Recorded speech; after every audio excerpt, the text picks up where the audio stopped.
Get back down and shut your trap. It's time for Keeping It Sports with M3. Are you ready? Are you ready? Well, I'll need some beer. Are you ready? You have to ask me nicely. Come on now, don't be bashful. Are you ready?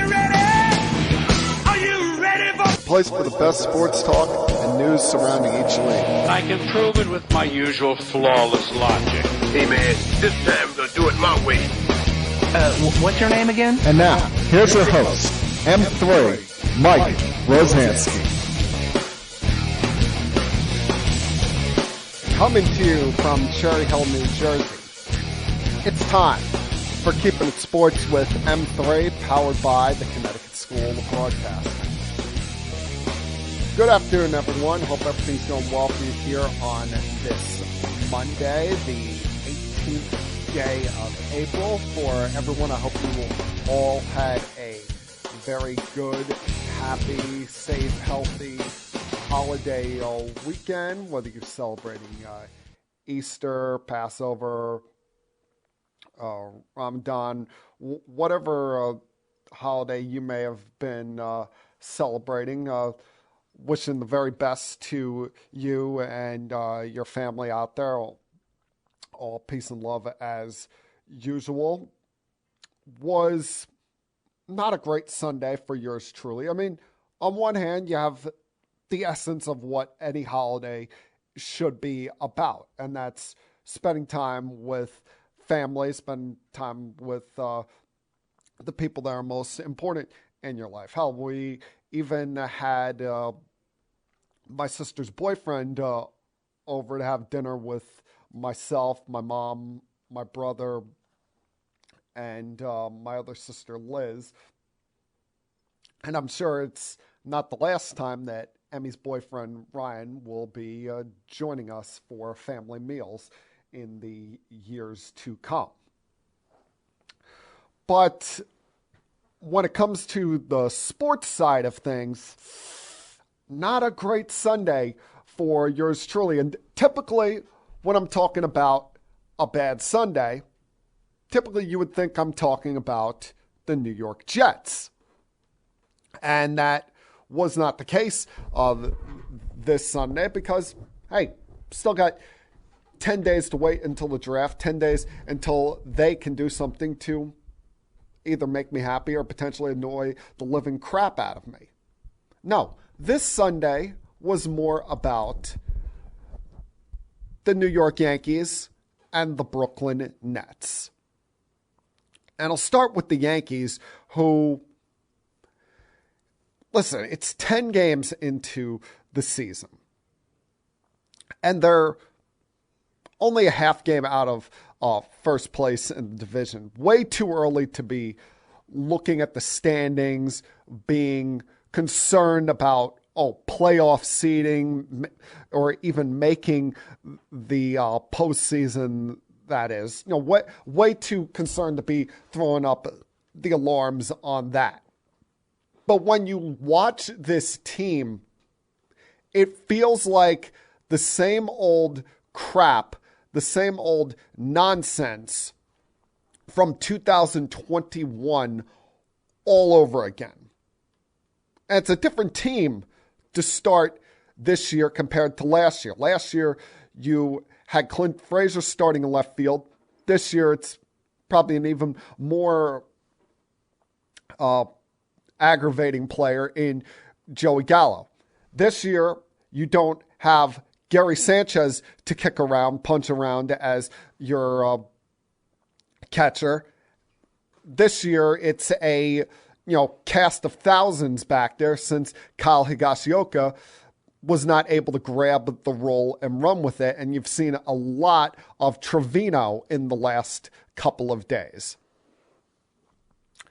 This year, they said, we're not going to play Gleyber Torres at shortstop because he's better off at second base, when we've already seen him play shortstop on a couple of occasions, including yesterday pinch hitting for IKF and then moving Torres to shortstop late in the game.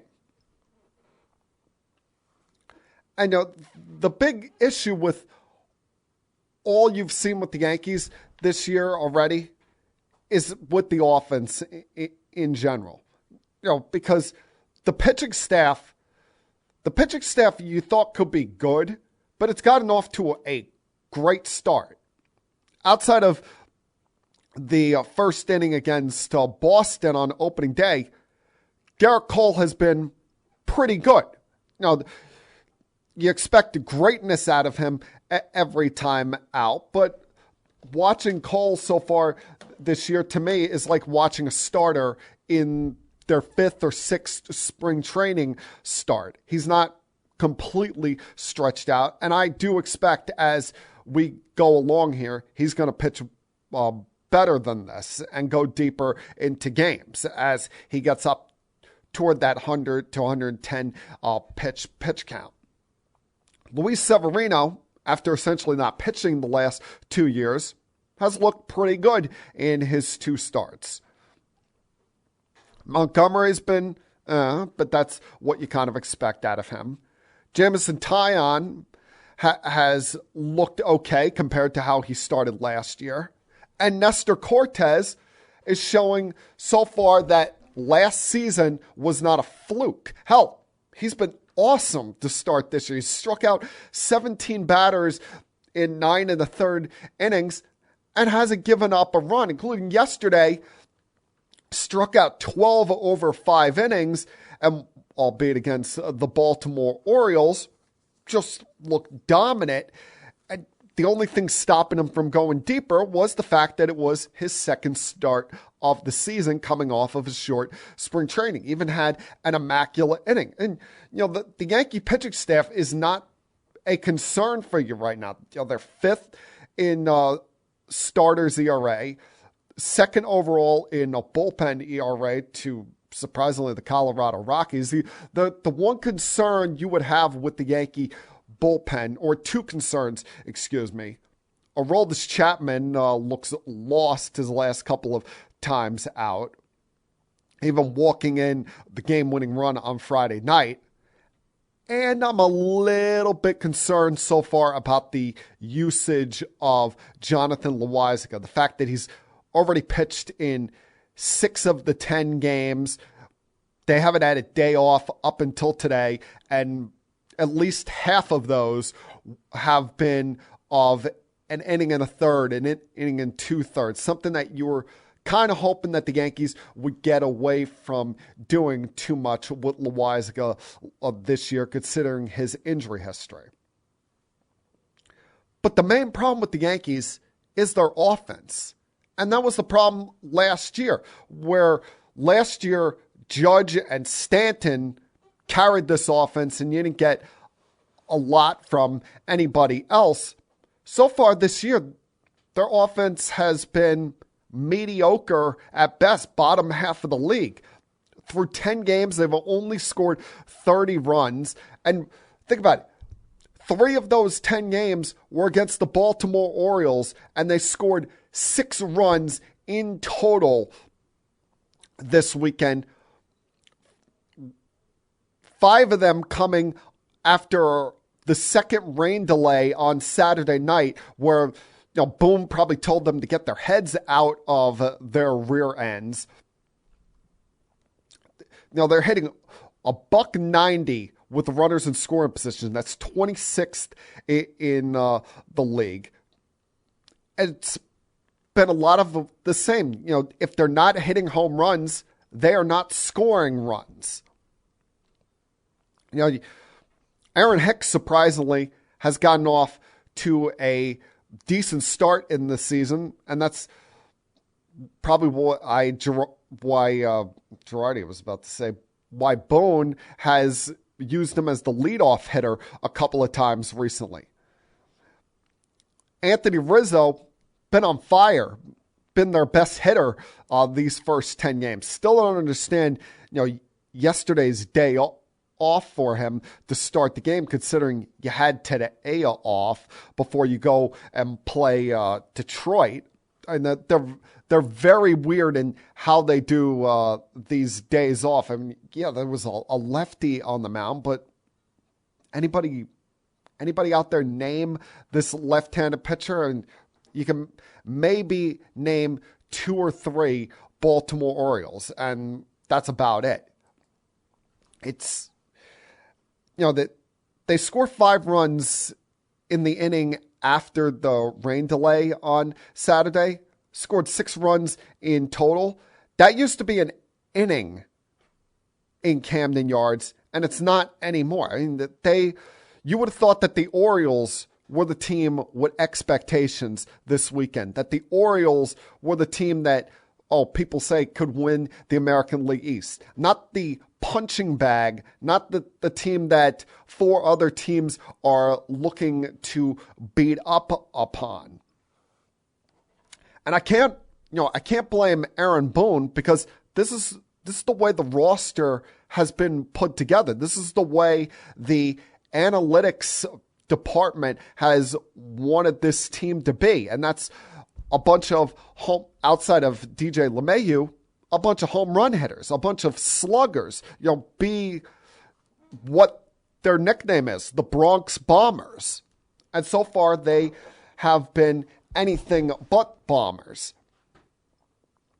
And add on top of that aggravation watching them, I got to watch the Brooklyn Nets right after that, who, they did what I asked them to do, did what I expected them to do, and that's win the first play-in game against the Cavaliers and give themselves some much-needed time off, because you needed to get some guys healthy, get some guys back in the midst of the rotation here, and set yourself up for what was going to be a difficult battle against the Boston Celtics, who have seemed to figure themselves out since the change of the calendar. I mean, remember back at the end of 2021, as we were heading into the new calendar year, there were starting to be people questioning whether Brown and Tatum could play together, whether that mix up in Boston could truly work long term. And no, I think they've started to get things figured out there. You get another big performance by both these guys who are coming of age and started to do that in the post. How ironic is it? They started to come of age in their very first postseason together when they had Kyrie Irving as a teammate, but Kyrie wasn't available, and they went on that deep playoff run, got all the way to the Eastern Conference Finals. Now, each of the last 2 years, they've seen Kyrie Irving in the first round of the postseason. And this year, they're viewed as the favorites in that, with the fact that they clearly have a size advantage against the Brooklyn Nets down low, even without Robert Williams III. I mean, they destroyed the Nets in the paint yesterday with all the points in the paint. Horford out-rebounded both Claxton and Drummond combined, which Drummond has got to look himself in the mirror and be embarrassed after yesterday's performance. And it took a heroic effort by Kyrie Irving in the fourth quarter to even make this a game going down the stretch. I mean, if this is how Kyrie is going to play in postseason games, for peak's sake, please fast every postseason game for the rest of this postseason, for crying out loud. I would not expect Durant to go 9 for 24 from the field again. I would not expect him to have the struggles by his standards, because he'll figure something out with the way that the Celtics were playing him yesterday. They had 2 men up in his grill the entire day and were trying to force the Nets into having someone else beat them. And they did not have that consistent third option. As I said, if it were not for Kyrie's second half heroics, this would not have been a game going down the stretch. But, as a Net fan, you would almost rather have gotten blown out by double digits, the way things were looking there late in the third quarter heading into the fourth quarter, than the way it ended. The fact that you get the big three by Kyrie Irving with about 45 seconds to go that puts you ahead. You thought, oh, wow, they came all the way back from trailing by as much as, I think it was 15, 16 points at one point in the second half. They have the Celtics on the ropes here, but the big weakness of the Nets comes to bite them in the ass in those final 45 seconds, and that's, of course, their defense. The fact that they can't get a stop in big moments. And especially in the final sequence, you see how the Boston Celtics, that they weren't looking to be the hero of the moment. I mean, last year, Marcus Smart probably takes that three-point shot that he set up a great fake on rather than pass the ball to a cutting Tatum. And, as I've continued to watch this play over and over again since yesterday, my initial thought watching it live and then watching it after the game was, oh, that was horrible defense by Kyrie. He barely wailed at him as Tatum's diving in there for the walk-off layup. But the more I watch it, the even worse defense comes from Kevin Durant. Because Kevin Durant, the entire way up the court, is guarding Tatum. And as soon as the ball is in Marcus Smart's hands, he takes his eye off of Tatum and lets him run right by him. And there you have him wide open past Durant before he gets to Kyrie for the easy walk-off layup, putting the Celtics up 1-0 in this series. Now, doesn't mean I think now that the Celtics are going to sweep this series or win this series in 5. No, I still think that this has a chance to be one of the great first-round playoff series we've ever seen. But what it's going to take is, of course, a much better game from Kevin Durant. It's going to take, someone stepping up as that third option, whether it be a Seth Curry, whether it be Bruce Brown, who, what a surprise, he was talking real big after the game against the Cavaliers, and he was, barely a participant in yesterday's action. But, anyone, just like I said a couple minutes ago, wanting to blame the Yankees' struggles on Aaron Boone. And, you could blame the fact that he has a seemingly different lineup every day. You really can't blame this on Steve Nash or anything that the Nets do on Steve Nash for this one reason. Remember, when he first got hired, Kyrie Irving and Kevin Durant said on that podcast, oh, we really don't want to be coached. We just want to play basketball. So more of the blame needs to be on them and the way that the team plays than anything Nash draws up in a huddle or any forms of lineup constructions that you disagree with during the course of the game. I mean, the one mistake that he did make as the season went on was playing Johnson way too much, and that problem got fixed with Johnson getting cut in the final weeks before the postseason. But this is more on the players. We've seen it all the time that teams will ratchet up, step up their intensity as far as the way they play defense in the postseason. And this needs to be another one of those times.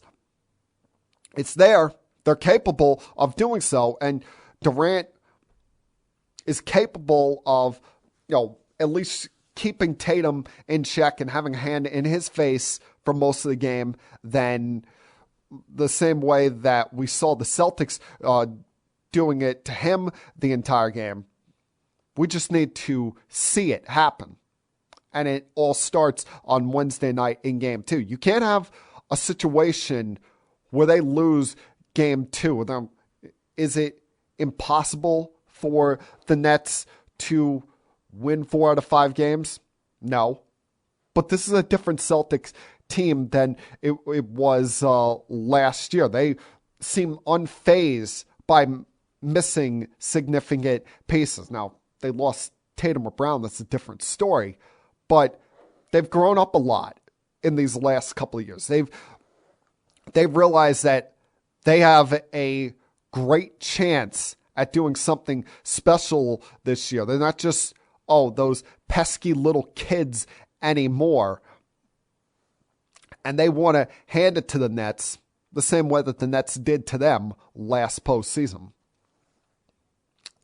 All right, a lot to get to today.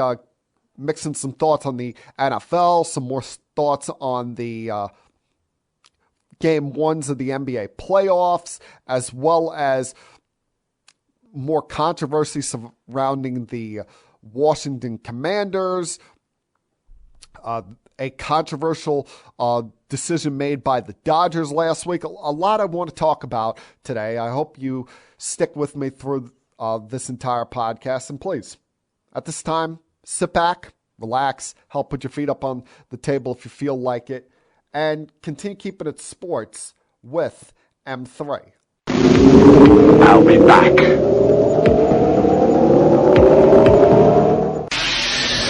Connecticut School of Broadcasting founder Dick Robinson. You know, the media business has changed a lot since we opened our doors in 1964. Now media content is everywhere. On air, online, on the go. More than ever, companies are looking for people to help drive this new media. At Connecticut School of Broadcasting, you'll get hands-on training on the latest software and equipment in a matter of months, not years. Connecticut School of Broadcasting has placed thousands of grads in broadcast media careers. It's all about versatility. You see, at a radio station, if you also know how to shoot, edit, and post videos, you become a pretty hot commodity. That's the training you get at Connecticut School of Broadcasting. Connecticut School of Broadcasting, with locations up and down the East Coast from Massachusetts to Miami. Call 1-800-TV-RADIO or log on to GoCSB.com. Connecticut School of Broadcasting, the nation's oldest and largest group of broadcast media schools, redefining training in radio, TV, and new media. Get trained. Get connected. 1-800-TV-RADIO.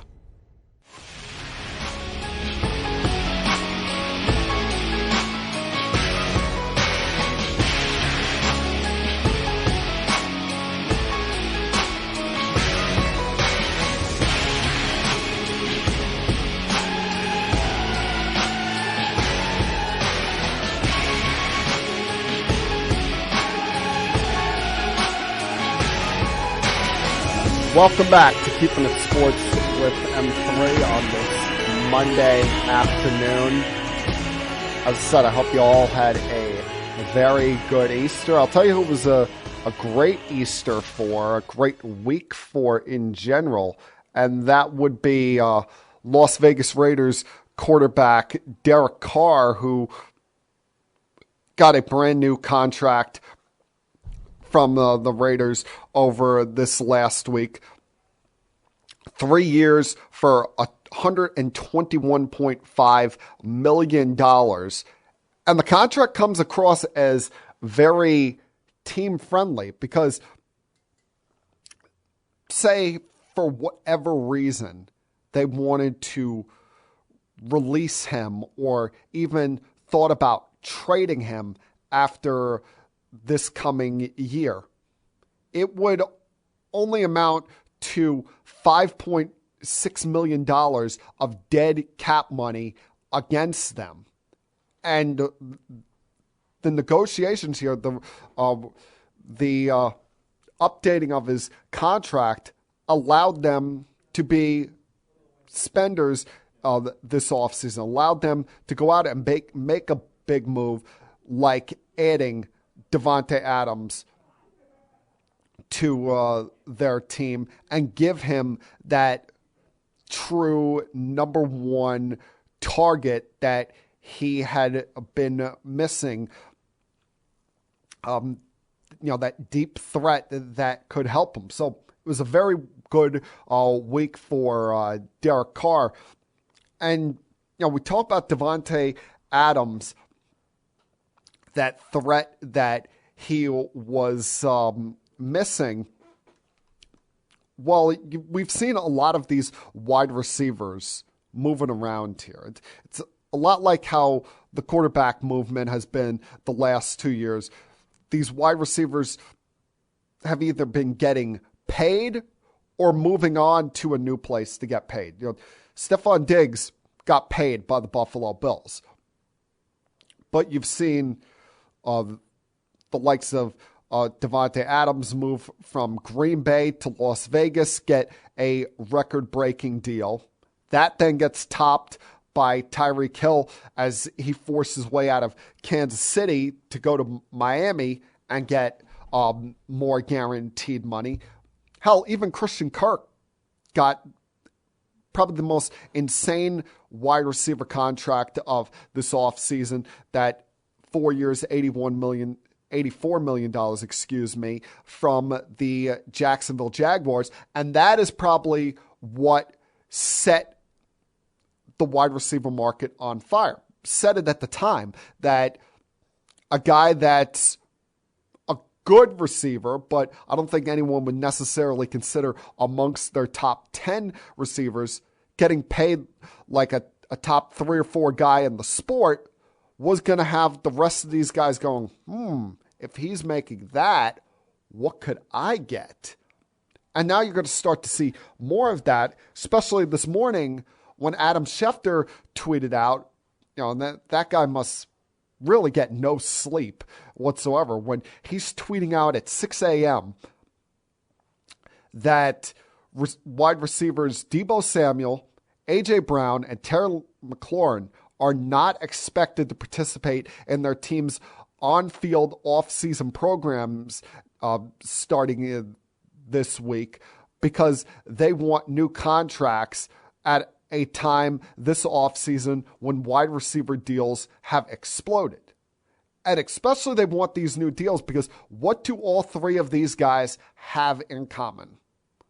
They were all second-round draft picks. So with that being said, and all of them entering the 3rd and 4th years of their contracts respectively, knowing that they don't have that 5th-year option in their deal that a first-rounder does, they want to get paid right now. They want to get that new big money deal that they see all of their contemporaries getting and want to get that lockdown security. And it puts each one of these teams in somewhat of a bind. I mean, the 49ers coming off of what was a deep postseason run last year want to make sure that they keep what has become one of the most valuable weapons in this sport in Deebo Samuel happy.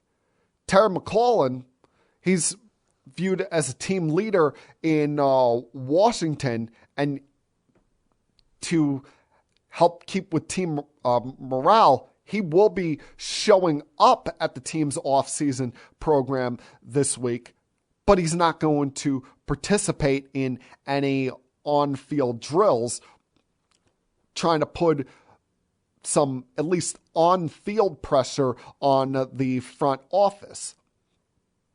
And the Titans, that they just pretty much got a nothing year out of Julio Jones. You really want to, risk making A.J. Brown unhappy and that leading to down the road him walking for absolutely nothing. So these teams are put in interesting spots right now because they can either pay their guys, which would be the correct thing for each team at the quarterback position, because let's face it, none of these teams necessarily have that quarterback that you look at that can carry the day for them, like a Mahomes, Rodgers, Brady, Josh Allen, Deshaun Watson, as long as he's not suspended. They don't have those kind of guys. They all have good to decent quarterbacks, but not that true elite stud quarterback, and would be severely lessened if they lost any of these guys. And that leads to point number 2, because we saw the Packers willing to move on for Devontae Adams for a boatload of draft picks. Saw the Chiefs willing to move on from Tyreek Hill for a boatload of draft picks.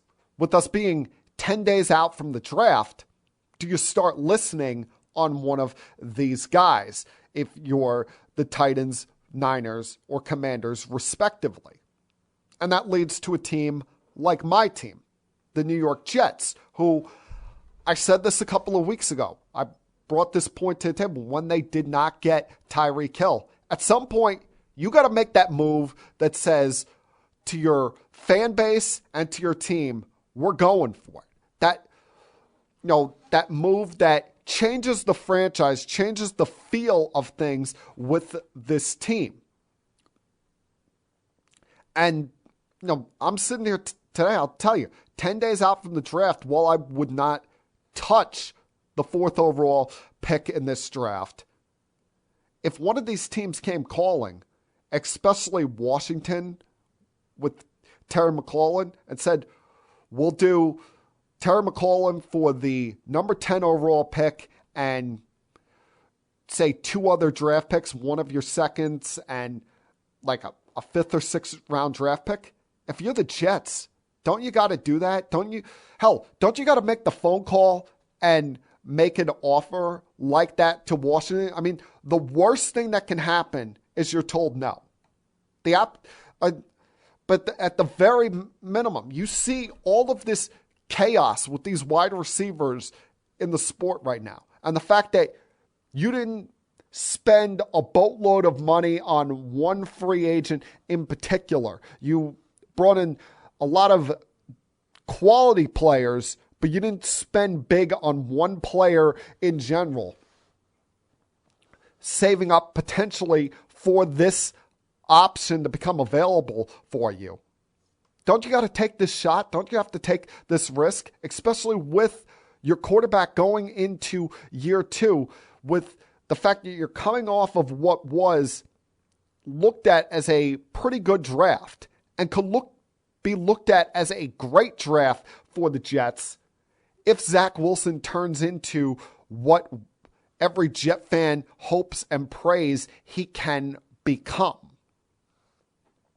So, to me, now, I don't know if Deebo Samuel exactly fits them because not a lot of people run an offense the way Kyle Shanahan do. But in the case of A.J. Brown and especially Terry McLaurin, if you're the Jets, you got to at least make the phone call. The worst thing that you can be told is no in that kind of situation. And we saw with the Jets, the most important thing for them is the development of Zach Wilson, as I said, because you can't have it turn into another Sam Darnold situation.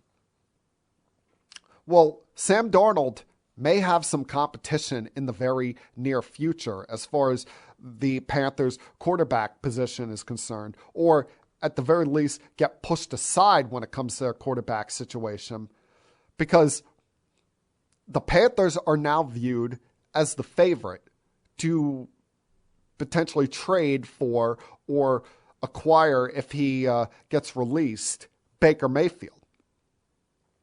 And listen, in some ways you feel bad for Baker, in some ways you don't. Like some of the off the field stuff when it comes to Baker Mayfield, he's done to himself by being in too many commercials before he's actually truly accomplished anything.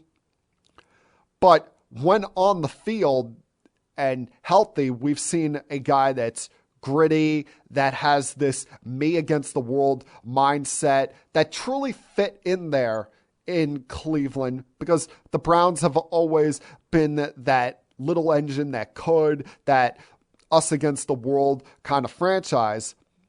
And now he's been kicked to the curb when a better quarterback became available, albeit one that has a million red flags attached to him, and we don't exactly know when Deshaun Watson will be eligible or available to play. But, he said last week, Baker Mayfield, trying to be respectful to the Cleveland Browns. He was on this podcast called the You Never Know podcast, and never once exactly ripped the Browns, never brought them up in any disparaging way, but did say the following, quote, 100% I feel disrespected because I was told one thing and they completely did another. That's what I'm in the middle of right now. And you know what? Okay, I got my taste of it because I had 4 different head coaches in 4 years, a bunch of different coordinators. I've had the highs and they always come back. So, this is a guy that he's been humble. It sounds like he's been humbled a little bit, but at the same time, he's got that moxie to him that is like, all right, they clearly don't want me. Now let me go somewhere that I can prove to the rest of the world and prove to myself that I'm still a very good quarterback in this league, that I'm a potential winning quarterback. And that's all we've thought about Baker this entire time. No one's thought that he's one of these quarterbacks that could carry the day, although he tried to present himself like that with all the commercials that he was in. But he got a little bit of humble pie here, and now maybe in his next location, he can just chill out a little bit, and it can be more about playing football than it can be all the outside noise and all of the marketing and commercialism that comes along with the quarterback position. Now, what's interesting is I wouldn't expect the Panthers to be the only team in the mix of things. Maybe the Colts check in, maybe the Texans check in. Before like a month ago, I would have thought that the Washington Commanders be a team that checked in before they got Carson Wentz. But hey, the Commanders got more problems than they know what to deal with right now, especially with another off-the-field controversy being thrown their way. And I will get to that in just a little while. Give you some thoughts on that, as well as more thoughts on the NBA playoffs coming up. So please continue keeping it sports with M3. I'll be back.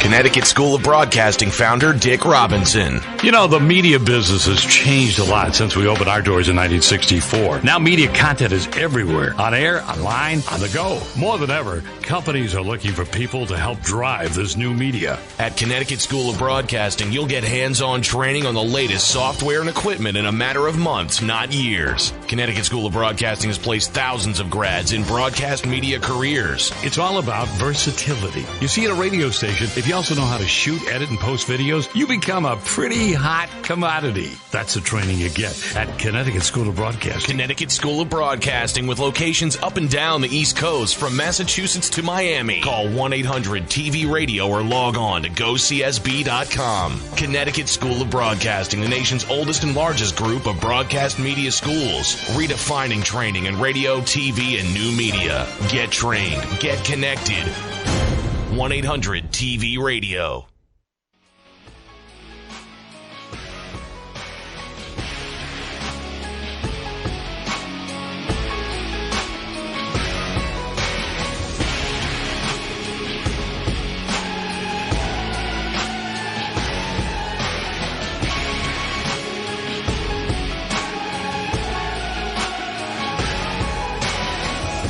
Welcome back to Keeping It Sports with M3. Remember, as always, you can find the podcast on Facebook, facebook.com/Keeping It Sports with M3, as well as on Twitter at Keeping It Sports. And then there's my personal Twitter account of at M3 Rosansky. You can see those. I'm about to show them right now if you're watching the Facebook link. See, there's all of the places you can find us on social media.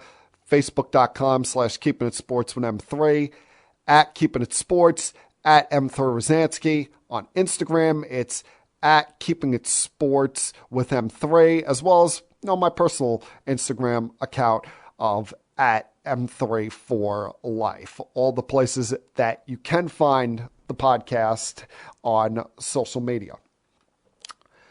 Now, of course, the Nets and Celtics weren't the only game ones of the NBA playoffs that took place over the last couple days. The playoffs got started on Saturday with the Jazz going up against the Mavericks, Mavericks being without Luka Doncic. And, I was kind of surprised how close a game that this ended up being, considering the Jazz dominated the inside game with 53 rebounds, 17 by Gobert. We're getting a lot of the second chance opportunities in this game. But the problem was, they're a team that typically is pretty good three-point shooting.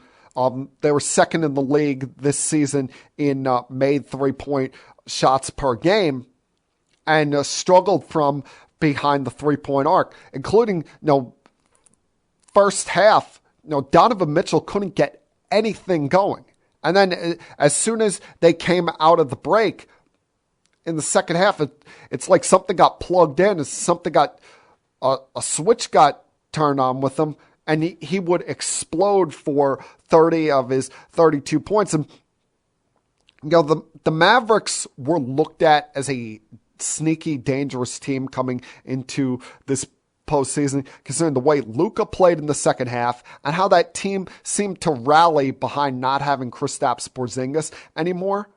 But it's a completely different ballgame without Luka Doncic. And the problem is you don't know when this guy's coming back, because the calf injury is one of those injuries that one day you think, oh, it's fine, you're good to go. And all of a sudden you take one slightly wrong step in a game, and suddenly it restarts the entire process as far as recovery goes.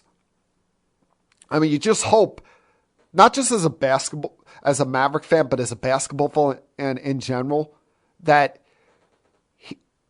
his absence is not the reason that the Mavericks have an early exit in this postseason, because it's one thing if the opposition's just flat out better than you, but injuries, they just leave a bad taste in your mouth on what could have been all off season long. The other three games that day were all double-digit victories as well. probably the most surprising outcome of the day was the Timberwolves over the Grizzlies, at least on paper, considering it was the 7th seed winning a home court road game against the number 2 seed Grizzlies. But what you're forgetting here is, the Grizzlies have some postseason experience here with last year's winning a first-round playoff series. But the Timberwolves, they have a bunch of veterans on that team. Yes, Karl Anthony Towns has only made the playoffs one time prior to this in his career. But he's got veterans around him and Anthony Edwards to make up for that. A lot of us can't stand Patrick Beverley. He's a pest. He's annoying. Comes off as a bit of a cheap shot artist at times. But he's been through the thick of it when it comes to the postseason a lot of times with the Rockets and with the Los Angeles Clippers. D'Angelo Russell, while he wasn't great yesterday, he's got postseason experience. So there's a lot of veteran experience on that team that helps guide some of the youngsters through, while the Memphis Grizzlies, they don't have a lot of that. These are a lot of young guys that grew up together and through this team. And while they built this mentality of this year of no matter who was out, we can overcome whatever, they got popped in the mouth the other night, and now are going to be looking forward to tomorrow night when they can kind of try to turn the switch here and hopefully get this series back in their favor.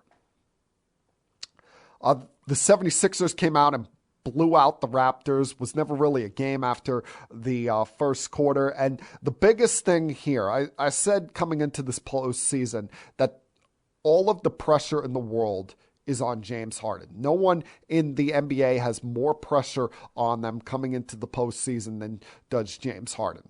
Well, some of that pressure is going to be lessened if the others step up and maybe not play to the level that they did on Saturday, because I don't know if you can expect 38 out of Tyrese Maxey every single game.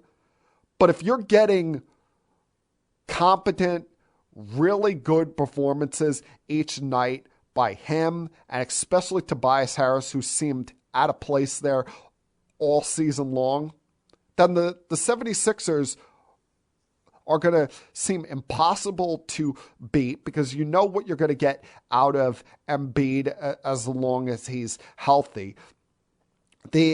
And they've got a great chance to take a 2-0 series lead over the Raptors, with the fact that the Raptors are going to be missing a lot of people due to either injuries or sickness heading into game 2. Going to be without Scotty Barnes, without Thaddeus Young. Gary Trent's sick. You're still going to have a lot of their main starters like Siakam in the mix there, and Van Vliet. But this team is...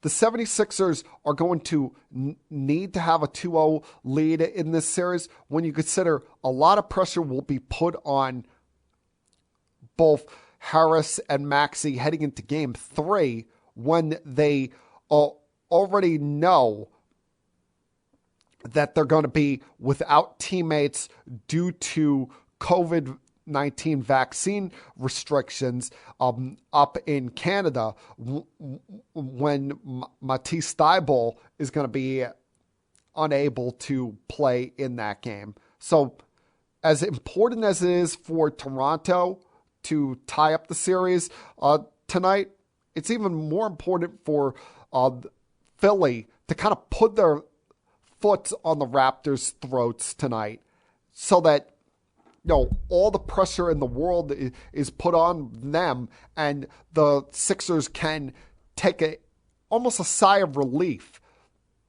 heading into Game 3 when they're going to be without a very important piece in their rotation.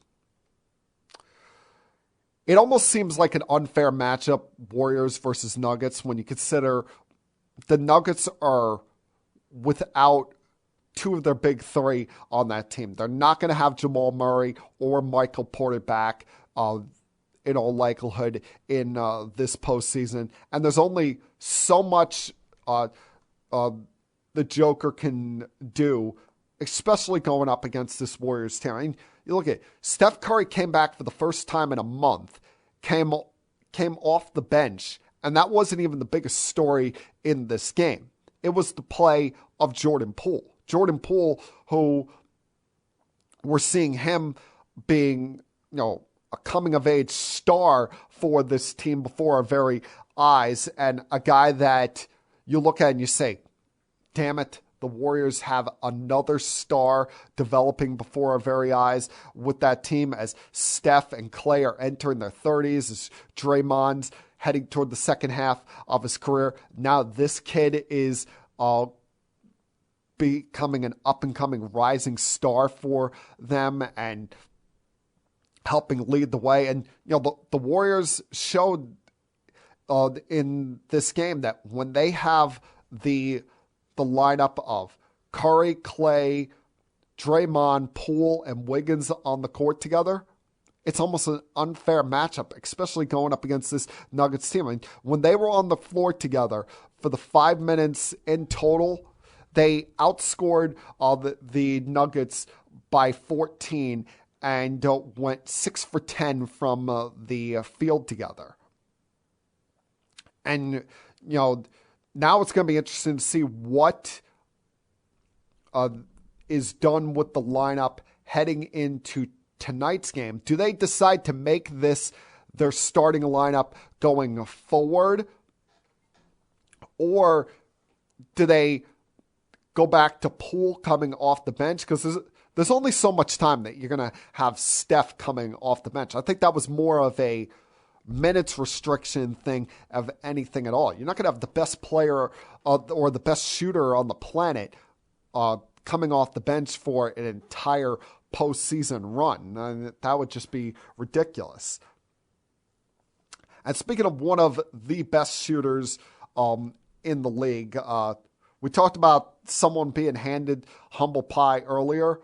Yeah, yesterday was that moment for Trae Young as he had the worst performance of his young career when he went 1 for 12 and 0 for 7 from behind the three-point arc. And just his demise led to the utter demise of the Hawks as they got blown out in Miami.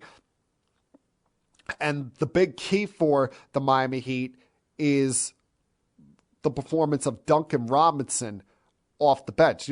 Typically you would expect Hero to be the number one guy for them off the bench, but Duncan Robinson had a fantastic performance yesterday. Couldn't miss from behind the arc, and that combined with a poor start by the Hawks, who went 1 for 11 from the field, never seemingly had a chance after the first quarter, put them in a deficit. I mean, where was the Trae that was taunting the Cavalier fans after Friday night is what you were wondering. But hey, I guess everyone's allowed a bad game every once in a while, and you hope that it doesn't turn into a repeat thing. Otherwise, the Hawks are going to be done in 4 or 5 games in this series. The series that I don't expect to go very long are the 2 series that we saw close things out last night: Bucks Bulls and Suns Pelicans. In the case of Bucks Bulls, the Bulls, they found a way to be competitive in this game, even what was poor shooting nights for both DeRozan and Levine. and the fact that Vucevic was not great from behind the three-point arc. I mean, at some point, if you're Billy Donovan, aren't you looking at your crew and saying, guys, stop shooting three-pointers? Aren't you looking at them and saying, what the hell are we doing here? That went 7 for 37 from behind the three-point arc. And, in the late stages of this game, where they actually had a lead in the final couple minutes to go, they couldn't get a shot to go down. The only reason they even remain competitive in this is because they played such feisty defense down the stretch. They were getting Giannis into foul trouble, and that and their poor 3-point shooting weren't enough to completely hold off the Bucks. And the Bucks, it was probably a little bit of a wake-up call for them, because they probably looked at the Bulls and they've seen them, how they've slipped down in the second half of this season, and thought that, oh, this is just going to be an easy series for us. But they realized that, that since they don't have PJ Tucker anymore, they don't have anyone that's going to play that bulldog kind of style of defense like you're seeing from the Bulls, that they're going to have to ratchet up the intensity and get, much better performances from Giannis's sidekicks in Middleton and Jrue Holiday if they want to end this series quickly, especially with the fact that the Eastern Conference is so loaded at the top with themselves, Miami, Philadelphia, whoever comes out of the Boston-Brooklyn series, that you almost can't afford a long series when you're going up against a team that talent-wise, there is such a humongous disparity against them. And then you look at the Phoenix Pelicans series. I mean, you give the Pelicans credit, the fact that, they could have just mailed it in the second half, down by 23 at halftime. And, even with a off-shooting night by McCollum, they were able to fight their way back in this game. But, I give him credit. I'm always on this guy. I'm always ripping him. But Chris Paul came up big in the late stages of this game, especially that he had 19 in the fourth quarter. But there was that one stretch there in the fourth where in about a 2-minute span, he had 3 consecutive 3-point shots and finished it up with a layup just when it looked like the Pelicans were starting to make a little bit of a run here, starting to make it a little bit of a dicey, scary situation. But, the things I take out of this weekend, Philly is going to be really dangerous if they're getting that kind of performance out of their others. The Nuggets stand no shot against the Warriors, especially if they're going to keep going with that def lineup. The Mavericks are dead men walking if Luka is not back by the next game, and it does not seem likely that he's going to be playing tonight.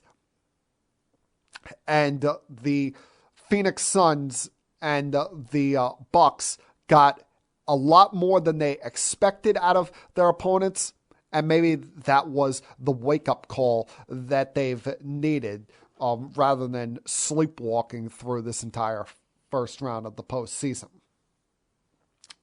All right, I'm going to take one more break here and then come back on the other side, finish things up with some thoughts on Clayton Kershaw and the nonsense going on down in our nation's capital with the Commanders right now. Continue keeping it sports with M3. I'll be back.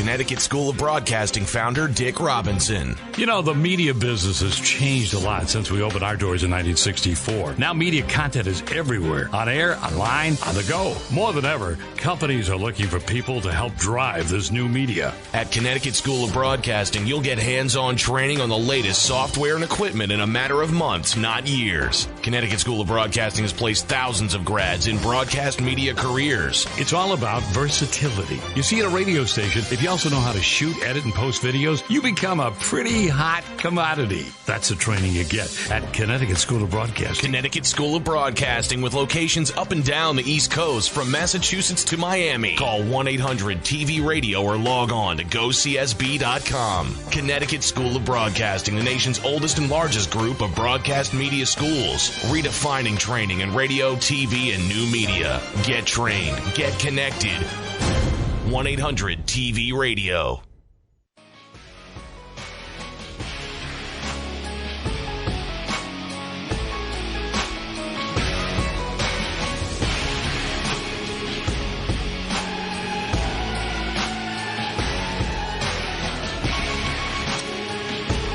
All right, only a few more minutes left here, but a couple more things I want to get to, such as, I, like many of the rest of you, as I was driving home from work on Wednesday night, was extremely disappointed, at least at the time, by the decision of the Los Angeles Dodgers when they pulled Clayton Kershaw after 7 perfect innings, only 80 pitches, had struck out 13. And I'm looking at it and I'm like, damn, there's only been, less than 24, 25 perfect games in the history of this sport. These things are still such a rarity. And for it to be the first full week of the baseball season would have been something really cool to see, especially with how easily he was mowing through the Twins lineup. But I get it. I understand it. The fact that it was his first start of the season after not throwing for much of the offseason, only just having a 75-pitch simulated game right before this. They don't owe us anything. They don't owe us as baseball fans anything. What their main concern is having one of their best guys ready and available for the long stretch here, for the long run, as they hope to make a deep dive into the postseason again this year. And they're going to have a fight on their hands in the NL West, especially with the start that the San Francisco Giants have gotten off to, showing that last year was no fluke. But no, it really, I was disappointed that, as I said, at the time, I was annoyed. I texted a friend of mine that is a Los Angeles Dodgers fan. But in the end, the only thing people they owe are the Dodgers team and their fan base, and that's having their legend healthy for the entirety of the season. They don't owe us a damn thing.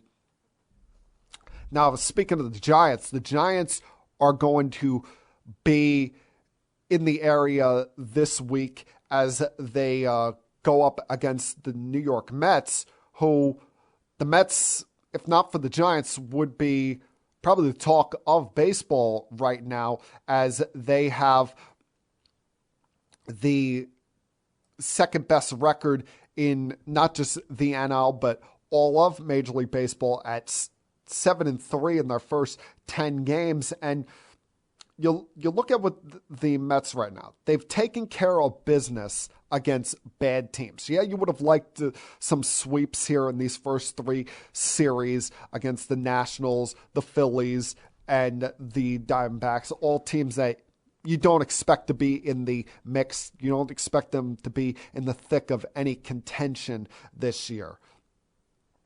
But that's the signs of a good team, is taking care of business against bad competition. I mean, last Monday, was pretty bad. Last Monday was a very annoying loss with the fact that you're up 4-0 going into the 8th, and the bullpen blew up, and that's something that the Mets are going to have to answer for as the season goes on, because their bullpen has been, quite frankly, a mess at times so far this year. Especially, Joely Rodriguez has shown he can't face right-handers. Seth Lugo, I have no idea what the hell has happened with this guy.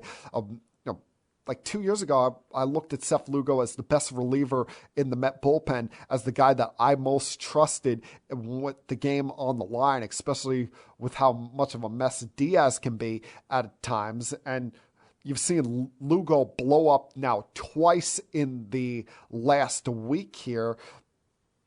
Got to get him straightened out a bit. But you take a lot of positives from this start from the Mets so far. The one, as I said, beating up on bad competition and not letting what has been a favorable early schedule go to waste. And two, continuing to play well no matter who's in the lineup. And they're now without two regulars in Nimmo and Mark Canha, who are both on the COVID IL. But, the Met, you would think that without Jacob deGrom that it would put this rotation in a hairy situation, but it's been anything but that. Everybody in the rotation has stepped up and done their part and done a great job. You've got him what you expect out of Max Scherzer. Chris Bassett has been a stud through 2 starts. Carrasco has looked like the formerly Cleveland Indians version of Carrasco. And then the young guys who are stepping in for injuries, with Walker now on the shelf. You got a decent performance out of Peterson yesterday. And what else can you say about Tyler McGill? He's been awesome his first 2 starts of the season, hasn't given up a run, and now you hope that he can continue what I don't think is a magical run. I mean, I don't know if you can call a guy magical when he's putting up zeros and throwing 96 to 99 miles an hour and able to maintain that velocity through his start. So it's been a very good, very fun, exciting start for the Met fans so far. You just hope that some of these issues, such as the bullpen and the dreadfulness that is watching Robinson Cano play, don't come back and bite them. Now, I was going to scream and complain about the embarrassment that is Camden Yards and the nonsense that they've done updating that, but I think that goes without saying how much of an atrocity left field looks like at Camden Yards now. If you don't believe me, go look at it on YouTube or Google or something like that. What's a real problem, though, is what the NFL has got to deal with now, and that's once again an issue with the Washington Commanders. I mean, it's already bad enough that we've got this inquiry that they're dealing with the league and with the government over the team's workplace and handling certain conduct going on there in the last several years. But now you have a situation here where the NFL is going to really have to consider putting the foot down and kicking Daniel Snyder out. Something that they should have done a long time ago, but now it's becoming even more apparent as a report came out last week. Allegations made by a former Vice President of Sales and Customer Service, Jason Friedman, who worked for the Commanders, the now known as Commanders, for 24 years, that the Commanders have allegedly withheld revenue from visiting teams and refundable deposits from season ticket holders. That owner Daniel Snyder may have engaged in, quote, troubling and long-running and potential deceitful pattern of financial conduct that allegedly involved him withholding as many as $5 million in refundable deposits from season ticket holders and hiding money that the team made on revenue that is supposed to be shared amongst the other 31 teams in the NFL. Even going as far as in doing things such as the team created financial improprieties such as tickets that were reportedly registered under Roger Goodell's name and improperly attributing revenue that was brought in, saying that it came from events such as the Navy Notre Dame football game at FedEx Field or concerts like a Kenny Chesney concert that was held there, that saying that certain amounts of money that they made came from those events rather than games that the Washington Commanders held, just so that they wouldn't have to pay that in revenue sharing to the other 31 owners.